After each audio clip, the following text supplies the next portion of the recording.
Olá pessoal do terceiro ano, dando continuidade aqui ao nosso tema, Independência do Brasil.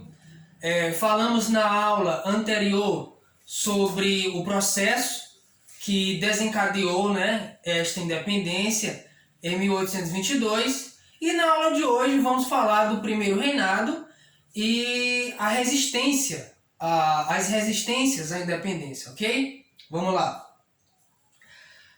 O primeiro reinado, O primeiro reinado é o período que vai de 1822 a 1831, que é marcado pelo governo de Dom Pedro I, proclamado imperador do Brasil, tá certo? Vamos falar nessa aula de hoje as características, as principais características desta fase inicial, lembrando, e perceber aí aspectos relacionados à estrutura política, econômica e social da Primeira República, tá certo? Do Primeiro Reinado. A independência feita pelas elites, ou seja, o projeto de independência orquestrado e planejado foi feito por um pequeno segmento da sociedade que era as elites agrárias, as elites econômicas, os comerciantes. Então, excluindo o restante da sociedade do processo político e, podemos dizer assim, também do processo econômico, porque as classes desfavorecidas nem sequer sabiam do que estava acontecendo no movimento político da independência. A manutenção dos privilégios. Essa elite que eu mencionei anteriormente, ela não estava preocupada com a questão da nacionalidade, ela não estava preocupada com a questão da democracia, ela não estava preocupada com aspectos fora da sua bolha. Tudo que ela estava preocupada era com a manutenção dos seus privilégios e a perda desses privilégios caso as cortes portuguesas voltassem a recolonizar o Brasil, tá certo? Unidade política e territorial. Um dos projetos idealizados por essa elite e também por Dom Pedro era a união do Brasil em torno desse país imenso que a gente conhece hoje. Ele agiu com mão forte, reprimindo todos os focos, reprimindo todas as rebeliões, para que o Brasil conseguisse se manter unificado, tanto politicamente como no sentido territorial. É só vocês imaginar a América Espanhola. O processo de independência da América Espanhola, como vocês viram, deu origem a vários e vários países de origem latina. Venezuela, Bolívia, Equador, Colômbia e por aí se vai. Enquanto o Brasil, com a mão forte do imperador, conseguiu unificar o país sem que houvesse a fragmentação. Monarquia constitucional. Dom Pedro ele idealizou uma monarquia constitucional. O que é uma constituição? É um conjunto de leis que rege uma nação. Porém, ele pensou nessa Constituição, ele sendo o ápice dessa Constituição. Ou seja, apesar de ter essas leis, ele não iria abrir mão do seu autoritarismo. Ou seja, era uma Constituição, mas a Constituição que ele tinha o controle total sobre ela. Quando houve a independência, começou a se planejar uma Constituinte, e essa Constituinte deu origem à primeira Constituição brasileira, que é a Constituição de 1824, que a gente vai mencionar ela na próxima videoaula. Centralização política. Bem, vamos entender aqui um pequeno assunto. Durante o Reino Unido, a Portugal e a Algarves, que o Brasil tinha esse status de reino aí, as antigas capitanias viraram províncias, e as províncias eram governadas por juntas governamentais eleitas de forma local. Com a questão da independência, houve o que a gente chama de centralismo, ou seja, as decisões não são tomadas mais no sentido local, mas sim tomadas da capital por ordens exclusivas do imperador. Então, centralização política trouxe mais autoritarismo às províncias, ou seja, as províncias perderam certa autonomia, que é o caso, bem aqui embaixo, da resistência à independência, né? Algumas províncias perderam essa autonomia e resolveram não aderir ao projeto de independência.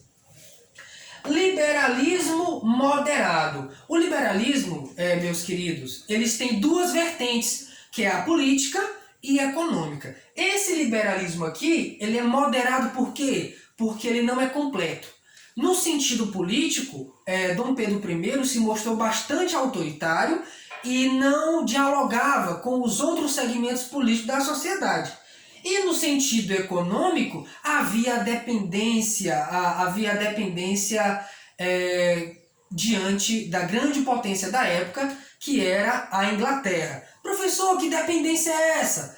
É a dependência econômica, devido aos inúmeros tratados que Portugal assinou com a Inglaterra e que Dom Pedro teve que arcar com esses tratados. O Tratado de Methuen, que era um tratado basicamente econômico, o Tratado de Aliança e Amizade, também tinha um tratado de navegação e comércio, que a gente já mencionou nas aulas anteriores.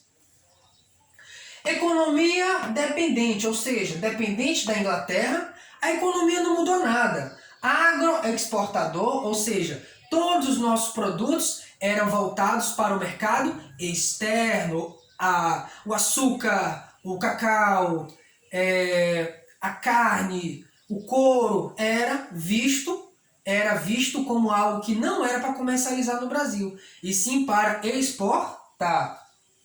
E continuou a base do trabalho, que era a mão de obra escrava. Apesar da Inglaterra ter feito o tratado e o Portugal, que veio a ser Brasil, aceitou esse tratado de abolir a escravidão de forma gradual. Demorou muito, né? Mas na visão dos brasileiros, né, foi um tratado válido, né? Mas isso é questão para outra aula. Então, a economia agroexportador e continuou sendo escravista.